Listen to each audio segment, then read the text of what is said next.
को समेट लेते हैं। आज दुर्योधन साड़ी, दुशासन साड़ी खींच रहा है, लेकिन जिसकी लज्जा श्री कृष्ण रखे उसकी लज्जा कौन बिगाड़ सकता है। लेकिन तब जब हमारे बल का अभिमान चला जाता है, जब धन का अभिमान चला जाता है, जब बुद्धि का अभिमान चला जाता है, जब मान का, पद का, प्रतिष्ठा का अभिमान चूर चूर हो जाता है और हम निर्बल होकर अपने कृष्ण को पुकारते हैं, तो कृष्ण के आने में देर नहीं लगती।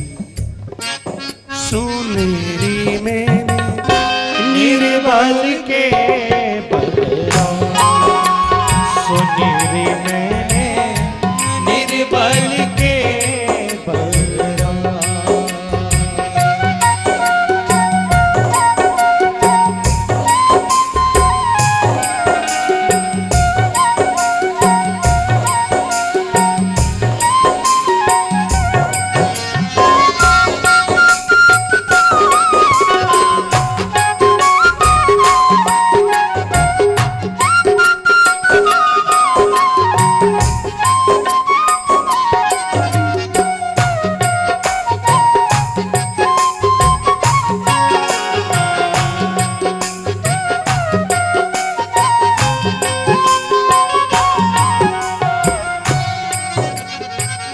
अब बल तपी बल और अब बल तप बल और बाहुबल, चौथो बल है चौथो बल है राम, सोई सूरी साई हमारो, सोई सूर सहाय हमारो, सोई सूरी सहाय हमारो, सोई सूर सहाय हमारो। हारे को हरिनाम सुनेरी मैंने निर्बल के बलराम, सुनेरी मैंने निर्बल के बलराम, बल के बलराम,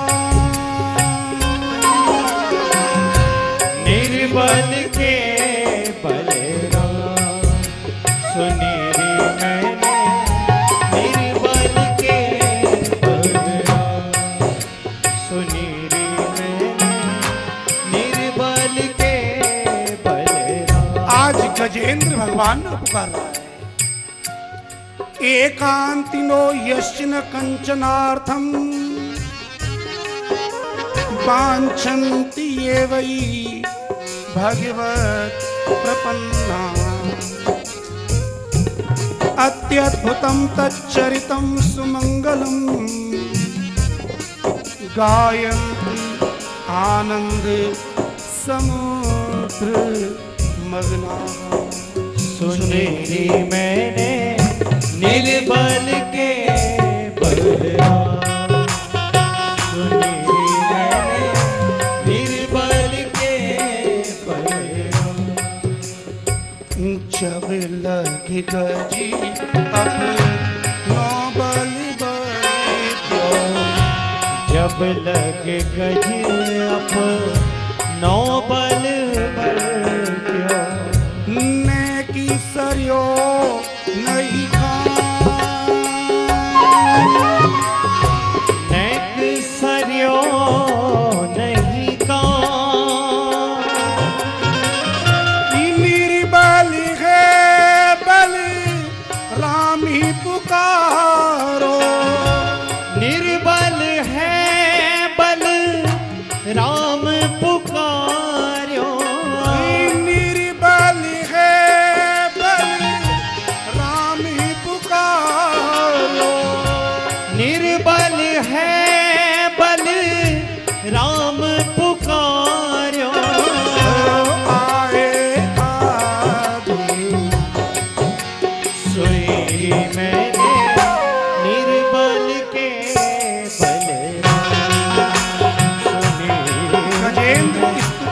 रहा है नाथ। अब मुझे जीने की इच्छा नहीं है। मैं आपकी स्तुति इसलिए नहीं कर रहा कि आप आओ और मुझे बचाओ। जिजीविषेनाहमिहा मुयातिम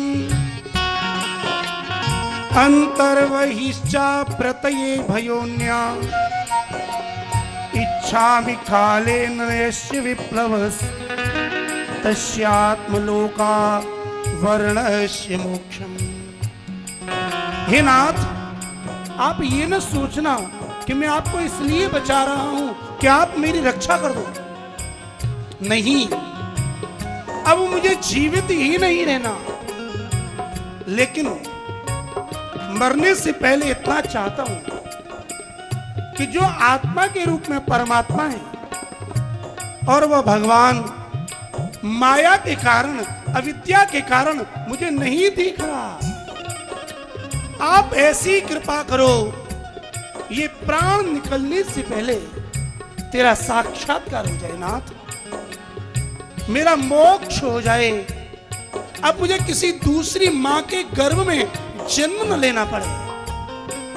जन्म लेने के बाद फिर मृत्यु होगी, फिर जन्म होगा, फिर मृत्यु, फिर जन्म। हे नाथ, अब मैं इस जन्म और मरण के कुचक्र से बचना चाहता हूं, इसलिए आप मेरा मोक्ष कीजिए, मेरी अविद्या, मेरे अज्ञान का नाश कीजिएगा नाथ। गजेंद्र जल में डूबता जाता है, शरीर, गर्दन, मुख, आंख, कान और धीरे धीरे जो लंबी सूंड थी वो डूबने लगी और डूबी। बस थोड़ी सी सूंड के ऊपर केवल कमल का पुष्प रह गया। हाथी ने जोर से आवाज लगाई, हे हरि सुनी रे मैं, हे हरि निर्बल के हा शब्द लक्ष्मी सुनियो, थी सुनो गजराज। भगवान ने दौड़ लगाई, भगवान दौड़े। लक्ष्मी जी ने पूछा, इतनी जल्दी में आप कहां जा रहे हैं? पादुका तो पहनो। भगवान बोले, रोको मत, कहां जा रहे हो? भगवान के मुख से एक शब्द निकला, हाथी। हाथी अक्षर भगवान ने बोला, हाथी में से हा शब्द तो वैकुंठ में लक्ष्मी ने सुना, और जब तक थी कहते तब तक तो गजेंद्र के आगे आ गए। बोलिए भक्तवत्सल भगवान की जय।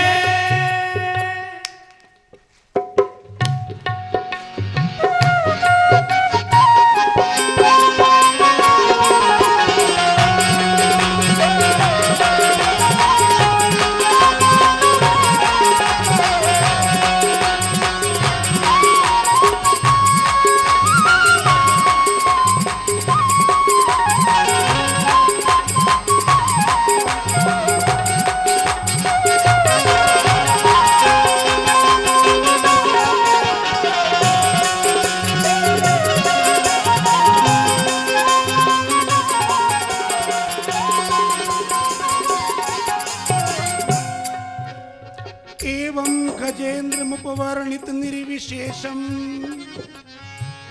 ब्रह्मादयो विविधलिंग विविधाभिमाना नैते यदोपसत्रपुर निखिलात्मकत्वात् तत्राखिलामरमयो हरिराविरासी। गजेंद्र ने अपनी स्तुति में किसी का नाम नहीं लिया। ब्रह्मा जी ने सोचा मैं चलूं, लेकिन उन्होंने कहा मेरा नाम तो लिया ही नहीं। न ब्रह्मा आए, न विष्णु आए, न शिव आए। आज स्वयं परब्रह्म परमात्मा ने एक नया रूप धारण किया, हरि रूप में भगवान पधारे। दौड़ के आए, हाथ में चक्र उठाया विचार किया किसका कल्याण करूं। भगवान की नजर गजेंद्र पर गई तो देखते हैं गजेंद्र मुने पुकार रहा है, लेकिन गजेंद्र के जो चरण हैं वो ग्राह ने पकड़ रखे। भगवान विचार में पड़ गए, पहले हाथी का कल्याण करूं या ग्राह का। भगवान नारायण ने अपना चक्र छोड़ा, चक्र गया ग्राह के मस्तक पर लगा, ग्राह का कल्याण हुआ, सुंदर रूप धारण किया और भगवान के धाम को चला गया। उसके बाद भगवान ने गजेंद्र को पकड़ा। गजेंद्र भगवान का स्पर्श पाके भगवत रूप हुआ और उसका मोक्ष हो गया। सज्जनों, अब प्रश्न उठा, भगवान को तो गजेंद्र ने बुलाया था, फिर भगवान ने उस ग्राह को, मगरमच्छ को कल्याण क्यों किया? जब संतों ने प्रश्न किया तो भगवान उत्तर देते हैं। भगवान कहते हैं, जो मेरी शरण होता है, मेरी भक्ति करता है, मेरा बन जाता है, मैं उसका तो कल्याण करता ही हूं। लेकिन जो मेरे भक्त के, मेरी शरण में रहने वाले के चरणों को पकड़ लेता है, अपने भक्त से पहले अपने भक्त के भक्त का कल्याण करता हूं। गोविंद गोविंद भजो गोविंद गोविंद, गोविंद गोविंद भजो गोविंद गोविंद, ओ भजो गोविंद गोविंद भजो गोविंद गोविंद भजो गोविंद गोविंद भजो गोविंद गोविंद। गजेंद्र मोक्ष का वर्णन किया। इसके बाद दूसरी कथा का प्रारंभ करते हैं। एक बार देवराज इंद्र अपने ऐरावत पर सवार थे। भगवान के दर्शन करके ऋषि दुर्वासा लौट के आ रहे थे। इंद्र ने दूर से ही दुर्वासा का दर्शन किया। दुर्वासा ऋषि कहीं क्रोध न कर दें, इस भय के कारण उनको नमस्कार किया। दुर्वासा ऋषि ने सोचा, नमन करता है, आशीर्वाद भी देना चाहिए। जो भगवान की प्रसादी माला थी, जो भगवान ने दुर्वासा ऋषि को दी थी, वही माला दुर्वासा ऋषि ने आज देवराज इंद्र को प्रसादी के रूप में दे दी। इंद्र ने प्रसादी ली और उस माला को अपने हाथी के गले में डाल दिया। हाथी मदमस्त था, उसने उस माला को तोड़ा और अपने पांव से रगड़ दिया। ये देखकर दुर्वासा ऋषि पर रहा नहीं गया। उन्होंने शाप दिया, अरे देवराज, जिस स्वर्ग की राज्य लक्ष्मी के कारण तेरा मन मद माता हो गया है, मैं तुझे शाप देता हूं, तू श्रीहीन हो जाएगा। दुर्वासा ऋषि ने शाप दिया। इंद्र की सारी शक्ति क्षीण हो गई। ये सुनते ही दैत्यों के राजा बलि ने देवताओं पर आक्रमण कर दिया। देवता कमजोर हो गए थे। देवता कमजोर हुए, दैत्यों की विजय हुई, स्वर्ग पर शासन राजा बलि का हो गया। अब देवता घबराए, कहां जाएं? अंत में भगवान की शरण में गए। भगवान ने समझाया, देवराज देखो, जब शत्रु बलवान हो तो उससे बैर नहीं करना चाहिए। अपनी भलाई इसी में है कि उससे मैत्री की जाए। भगवान ने सर्प और चूहे की कहानी सुनाई। सर्प और चूहे की कहानी आप जानते हो? नहीं जानते? चलो सुनो। एक टिपारी में सांप को बंद कर दिया गया। टिपारी होती है ना, और उसी टिपारी में एक जो चूहा बहुत ऊधम कर रहा था, उसे भी बंद कर दिया। सर्प चूहे को खा जाता है, ऐसा नियम है। बिल खोदता है चूहा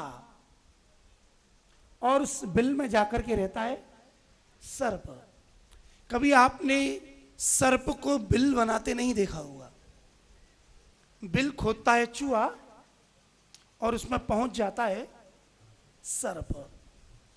अब पकड़ने वाले ने दोनों को पकड़ के एक टिपारी में बंद कर लिया, ढक्कन लगा दिया। अब सर्प इतना बलवान है कि वो उस चूहे को खा सकता है, लेकिन उसने बुद्धिमानी की।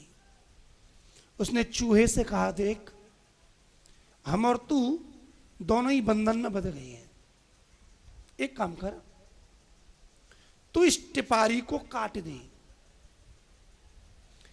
यदि नहीं काटेगा तो मैं तुझे खा जाऊंगा, और काट देगा तो हम निकल जाएंगे। सर्प ने चूहे से मैत्री कर ली, और जैसे ही चूहे ने वो टिपारी काटी, सबसे पहले सर्प ने चूहे को मारा, पेट भरा और निकल गया। भगवान बोले, ये दैत्य हैं, इनसे मैत्री कर लो, नहीं करोगे तो तुम्हें जीने नहीं देंगे।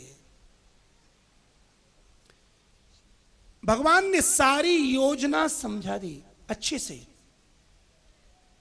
तब ये देवता अपने सारे अस्त्र शस्त्र हथियार फेंक करके खाली हाथ दैत्यों के पास है। दैत्यों ने जैसे ही देखा, कहा, मारो, पकड़ो, यही है। देवताओं ने अपने दोनों हाथ ऊंचे कर दिए, हाथ जोड़ के कहा, बड़े भैया, तुम यदि हमें मार दोगे तो कोई आश्चर्य नहीं है। हम तो तुम्हारी शरण में आए हैं। आखिर हमारी आपकी माता ही तो अलग है, पिता तो एक ही है ना। ध्यान दीजिएगा, कश्यप ऋषि की 13 पत्नियां हैं, उनमें 2 प्रधान हैं। एक का नाम है दिति और दूसरे का नाम है अदिति। ध्यान दीजिएगा, पति एक और पत्नियां दिति और अदिति 2। दिति की संतान दैत्य और अदिति की संतान देवता। ऋषि एक ही है, लेकिन मां के कारण संतान बदल गई। एक ही पति के द्वारा एक स्त्री के यहां देवता हुए, और उसी पति के द्वारा दूसरी पत्नी के दैत्य हो गए। अदिति अभेद बुद्धि है और दिति भेद बुद्धि है। भेद माने अंतर, ये मेरा, ये मेरा, ये तेरा, तुझे कष्ट देना, तुझे सताना, अपना शासन चाहना, परेशान करना। जिसकी बुद्धि भेदमयी है वह ही द्वितीय है, और जिसकी दृष्टि में भेद नहीं है, अभेद है, वही अद्वितीय है। सज्जनों, कश्यप ऋषि है जीव आत्मा। हमारे अंदर ही देवता हैं और हमारे अंदर ही दैत्य हैं। ये समुद्र मंथन कहीं और नहीं, रोज हमारे अंदर ही होता है। हमारे अंदर जो अच्छे विचार हैं, अच्छे गुण हैं, सद्गुण हैं, वो सद्गुण ही देवता है, और जो बुरे विचार हैं, बुरे गुण हैं, वही दैत्य है। हर मानव के अंदर अच्छे और बुरे दोनों गुण होते हैं।